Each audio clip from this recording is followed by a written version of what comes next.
Assalamu alaikum. Example 1, composition of forces, page 39. Forces of magnitude P2, P3, P4P कितनी forces हैं? 4 forces हैं और square की भी 4 साइड्स होती हैं.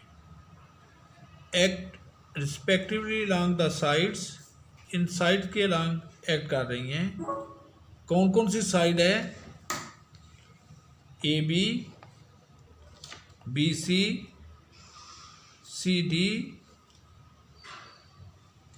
और डी ए, इनके अलॉन्ग ये एक्ट कर रहे हैं. लेकिन जैसे ये इसमें स्टेटमेंट में है ना, ए बी, ये डायरेक्शन करनी है इधर से ए से बी और बी से सी, फिर सी से डी और डी से ए, ये इनकी डायरेक्शन करनी है. ऑफ साइड ए सब फोर्सेस की जो लेंथ है वो ए के बराबर है, ये इसमें गिवन है. Of side A respectively. और डायगनल जो हैं वो कौन कौन से हैं? एक बी डी डायगनल है, यहाँ पे स्टेटमेंट लिखा हुआ है. मैग्नीट्यूड, डायगनल का मैग्नीट्यूड कितना है? 8√2p. तो इसलिए ये डायगनल जो है 8√2p, ये भी लगा दिया है, इस डायगनल को भी 8√2p लगा दिया. और इसकी डायरेक्शन डायगनल की किधर है? बी डी, जो पहले लिखा हुआ है, बी पहले लिखा हुआ है तो बी से डी की तरफ इसकी डायरेक्शन है. और दूसरे डायगनल की डायरेक्शन ए सी है, तो ए पहले लिखा हुआ है तो ए से सी की तरफ इसकी डायरेक्शन है. ये पहले स्क्वायर इस तरह से ड्रा कर लेंगे. स्क्वायर की ऑल साइड्स बराबर होती हैं. स्क्वायर कौन सा है? A b c d, a b c d. और जो साइड्स हैं वो इस तरह से हैं, ए बी, बी सी, फिर सी डी, फिर डी ए. उसी तरह से डायरेक्शन इनकी लगा रहे हैं जिस तरह से क्वेश्चन में. सब साइड की लेंथ ए के बराबर है, तो इसलिए हमने क्वेश्चन के शुरू में ये लिख लिया है. ए बी की लेंथ भी ए के बराबर है, बी सी की भी ए के बराबर है, सब साइड की लेंथ ए के बराबर है. तो ये लिखा A B B C C D D A equal A, सब साइड की लेंथ ए के बराबर है. तो अब यहाँ से हॉरिजॉन्टल कंपोनेंट ऑफ ये करेंगे फाइन. इसमें अब हम horizontal and vertical component find कर लेते हैं. हॉरिजॉन्टल कंपोनेंट को आप एक्स से डिनोट करते हैं. तो यहाँ पे देखिए ये फोर्सेस, इसमें 4 फोर्सेस ये वाली हैं और ये डायगोनल वाली फोर्सेस हैं. इसमें हॉरिजॉन्टल में जो एग्जैक्ट वर्टिकल हैं वो नहीं आनी. एग्जैक्ट वर्टिकल ये हैं, ये जैसे वाई एक्सिस होता है. एग्जैक्ट वर्टिकल ये 2p नहीं आएगी, ये 4p भी नहीं आएगी. हॉरिजॉन्टल में ये एग्जैक्ट हॉरिजॉन्टल है, ये फोर्स, एक ये फोर्स आपको बताया हुआ है. जो एग्जैक्ट हॉरिजॉन्टल है, अगर उनकी डायरेक्शन राइट साइड की तरफ है तो वो पॉजिटिव लिखेंगे. ये पॉजिटिव लिखा. ये लेफ्ट साइड पर है, इसकी डायरेक्शन एग्जैक्ट हॉरिजॉन्टल है, तो ये -3p आएगा. ये अब इसमें लिख लिया. अब दूसरा ये डायगोनल जो है, ये फर्स्ट डायगोनल है. इधर जब आप ड्रा करेंगे, ये डायगोनल यहाँ से शुरू हो रहा है ये फोर्स, तो इधर जब हम क्वाड्रेंट ड्रा करेंगे इस तरह से, तो ये क्वाड्रेंट नंबर 1 आ रहा है. क्वाड्रेंट नंबर 1 में ऑल फोर्सेस पॉजिटिव होती हैं, ऑल साइन कॉस सब पॉजिटिव होते हैं. तो इसलिए 8√2p cos 45, या इधर 45 एंगल बन रहा है तो इसलिए हम इसमें cos 45 करेंगे. अच्छा, दूसरी फोर्स कौन सी है? ये वाली, ये जो है इधर से, ये देखिए इसकी डायरेक्शन ये वाली, इसकी डायरेक्शन बी से डी की तरफ है. अब यहाँ पे आप क्वाड्रेंट ड्रा कर लेंगे. यहाँ पे जब क्वाड्रेंट ड्रा करेंगे तो ये क्वाड्रेंट नंबर कौन सा बन रहा है? क्वाड्रेंट नंबर 2 बन रहा है. क्वाड्रेंट नंबर 2 में cos नेगेटिव होता है, तो ये आप -8√2p cos 45 लगाएंगे. फिर दोबारा से देख लीजिए, जब आपने horizontal component of velocity find करनी है, हॉरिजॉन्टल को कैपिटल एक्स से डिनोट कर लिया. इसमें एग्जैक्ट वर्टिकल ये जो 4p वाली है, 2p वाली वो नहीं आएगी. जो एग्जैक्ट वर्टिकल है, ये जैसे बिल्कुल सीधी है, ये नहीं आएगी. इसमें एक ये p आएगा, ये एग्जैक्ट हॉरिजॉन्टल है. ये हॉरिजॉन्टल में ये तो आएंगी जो जिनकी डायरेक्शन राइट साइड पर है वो पॉजिटिव. जैसे एक्स एक्सिस इधर राइट साइड पे पॉजिटिव होता है, वैसे इसकी देख लेते हैं आप। और जो जिनकी डायरेक्शन लेफ्ट साइड पर है वो नेगेटिव, p माइनस 3p, ये ऐसे भी देख सकते हैं, p cos 0 1 हो जाएगा और 3p cos 180 ऐसे भी देख सकते हैं। अच्छा, उसके बाद ये जो क्वाड्रेंट कौन सा है, ये क्वाड्रेंट नंबर 1 है। तो क्वाड्रेंट नंबर 1 में cos पॉजिटिव होता है, 802p cos, हॉरिजॉन्टल में cos लगाना होता है। इधर सेकंड है, सेकंड में cos नेगेटिव होता है, 802p cos 45। तो ये माइनस का ये प्लस का कैंसिल कर दे तो p माइनस 3p, ये रह जाएगा ये माइनस 2p, हॉरिजॉन्टल फोर्सेस आ गई। अब इसके बाद वर्टिकल देखें। वर्टिकल में एग्जैक्ट जो हॉरिजॉन्टल वो नहीं आनी, जैसे ये p और ये 3p ये नहीं आनी, बाकी ये फोर्स और ये। अब बिल्कुल सेम जैसे y एक्सिस ऊपर की साइड पे प्लस होता है, अबव एक्स एक्सिस, तो ये इसकी डायरेक्शन ऊपर वाली साइड पर है, तो ये 2p प्लस में आ जाएगा y में, और ये इसकी डायरेक्शन जो है वो नीचे की तरफ है, y नीचे माइनस होता है, तो ये उस लिहाज से आप याद रख सकते हैं, ये माइनस 4p हो जाएगा। अब यहाँ से ये फोर्स, ये इधर क्वाड्रेंट नंबर 1 बन रहा है, तो 802p sin 45 साथ में आ जाएगा। और ये क्वाड्रेंट नंबर कौन सा बन रहा है, क्वाड्रेंट नंबर 2 बन रहा है, 2 में साइन पॉजिटिव होता है, तो इसलिए ये भी 802p sin 45 यहाँ पे। तो ये minus 2p minus 4p minus 2p हो जाएगा। 802p sin 45 की वैल्यू ये लगाए 1/2, और इधर भी 1/2। तो ये आप इनको, ये माइनस 2p, ये √2 से कैंसिल हो जाएगा, ये तो इधर से 8p, इधर से भी 8p, 16p में से 2p माइनस करें 14p।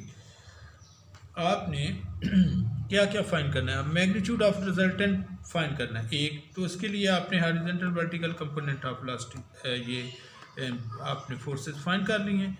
अब एक आपने फाइंड करना है line of action, distance of its line of action from A, किसका डिस्टेंस, रिजल्टेंट का लाइन ऑफ एक्शन फ्रॉम ए।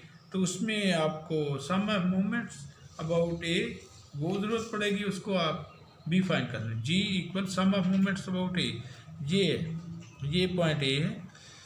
जो फोर्सेस देखें, ये पी फोर्स इसी में से पास कर रही है, जो फोर्स इसी में से पास कर रही है वो उसका परपेंडिकुलर डिस्टेंस 0 होगा, तो उसका मूवमेंट ज़ाहिर है 0 हो जाएगा, वो हम फाइंड नहीं करेंगे।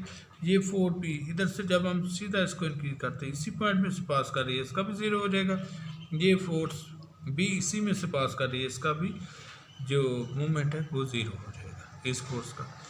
अब एक फोर्स है ये 2p, देखें 2p जो है यहाँ से लेकर यहाँ तक डिस्टेंस 2p तक, तो 2p into perpendicular distance a b, ये लगा दिया आपने, प्लस 3p, ये 3p तक डिस्टेंस ए से कितना परपेंडिकुलर डिस्टेंस कौन सा है, A D, 3p into A D, ये लिख लिया। अब एक ये फोर्स है जो इस ए में से पास नहीं कर रही, अब इसका जो डिस्टेंस है वो ए से लेकर जहाँ तक डिस्टेंस है, इस पॉइंट को आपने ई सपोज कर लिया, ये ए सी का मिड पॉइंट है, इसको आपने ई सपोज कर लिया। ए 802p इंटू ए ई, ये परपेंडिकुलर डिस्टेंस है यहाँ तक, ये सॉल्व करना है। तो उसके लिए यहाँ से आप रूल चूज़ कर लेते हैं, AC स्क्वायर किसके इक्वल है, AB square plus BC square, hypotenuse square equal base square perpendicular square. तो ये ऐसे कर लें, ए बी और ये सब साइड की लेंथ ए के बराबर है, तो ए बी इक्वल ए है, तो ये ए स्क्वायर प्लस ए स्क्वायर हो जाएगा। इस तरह से ए सी स्क्वायर इनको ऐड करें 2a स्क्वायर हो जाएगा, ए सी की वैल्यू फाइंड करेंगे √2a हो जाएगा, और ए ई जब फाइंड करेंगे इसको आप 2 से डिवाइड करवा देंगे, √2a/2 ये हो जाएगा ए ई। अच्छा, अब यहाँ से इधर आपने ए लिख लिया, ए की वैल्यू आप फाइंड कर चुके हैं, अब इस यहाँ पे वैल्यू लगा देते हैं। 2p, ए बी किसके इक्वल है, ए के वो लगाया, ए डी किसके इक्वल है, ए के वो लगाया। ये शुरू में आपने लिखा हुआ है, स्टेटमेंट में था कि ये जो सब साइड है इनकी लेंथ ए के बराबर है, तो वो आपने लगाया। 802p ए ई की वैल्यू जो आपने फाइंड किया इधर से वो आपने इसमें लगाई, तो ये हो जाएगा 2p 3pa, तो ये 5pa हो जाएगा। तो यहाँ से आपने 8, ये मल्टीप्लाई करें तो 4 स्क्वायर रूट हो जाएगा PA/2, तो ये 4 स्क्वायर रूट 2 के बराबर होता है, ये कैंसिल हो जाएंगे। 8PA 5PA plus 8PA 13PA। आपने x भी फाइंड कर लिया, y भी फाइंड कर लिया और g भी फाइंड कर लिया। नेक्स्ट इसमें क्या क्या फाइंड करना रह गया देखिए। अब सब वैल्यू फाइंड हो सकती हैं। मैग्नीट्यूड ऑफ रिजल्टेंट फाइंड करना है, तो वो आप रिजल्ट देख लें। रिजल्टेंट किसके इक्वल होता है? R equal resultant x square plus y square और स्क्वेयर रूट। ऐसे x की वैल्यू फाइंड की है -2p, तो जब इसका स्क्वायर करेंगे तो चले इधर -2p लिख लें। -2p स्क्वेयर प्लस y किसके इक्वल है? 14p स्क्वेयर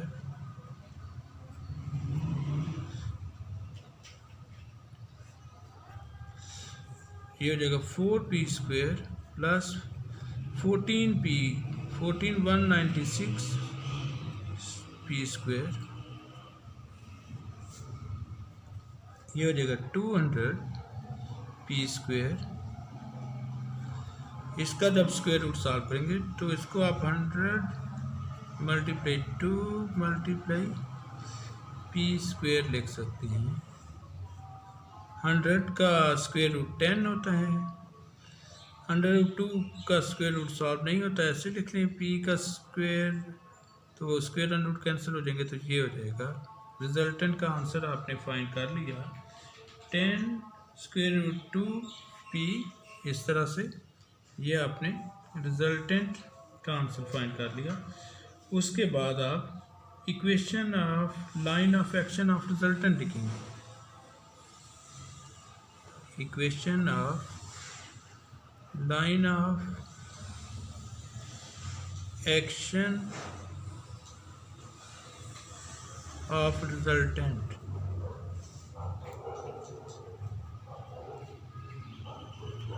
ये आपने फाइंड करनी है।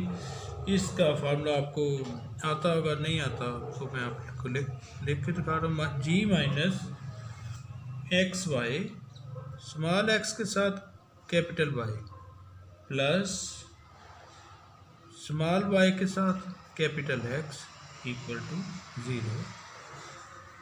यहाँ पे g की वैल्यू जो आपने पहले फाइंड की है, g आपने 13PA फाइंड किया था, वो आप लिख रहे हैं 13PA, ये वाला g। उसके बाद आपने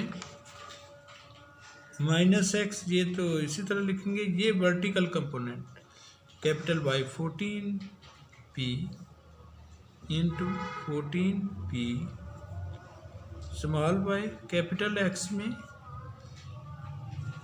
-2p, ये इक्वल टू 0। p सब में कॉमन है, p से डिवाइड करवा दें, डिवाइड बाई p से डिवाइड करवा दें तो ये हो जाएगा 13a माइनस 14x, उसके बाद -2y, क्योंकि यहाँ से p कैंसिल हो जाएगा जब डिवाइड करेंगे, -2y इक्वल टू 0। ये आपने line of action of resultant find कर लिया।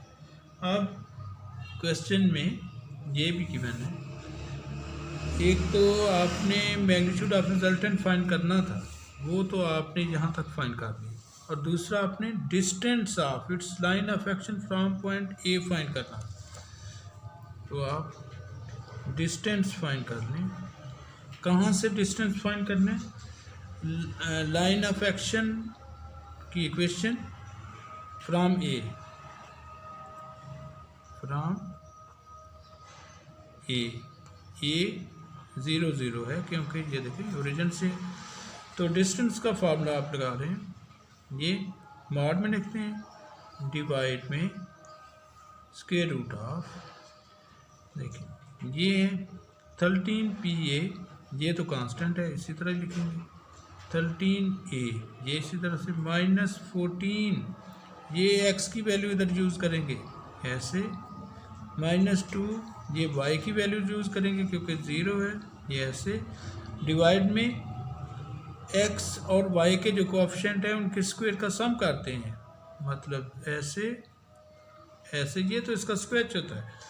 इसमें एक्स का कोएफिशिएंट कौन सा है -14, वाई का कोएफिशिएंट कौन सा -2, ये आप इसमें अप्लाई करवा देते हैं।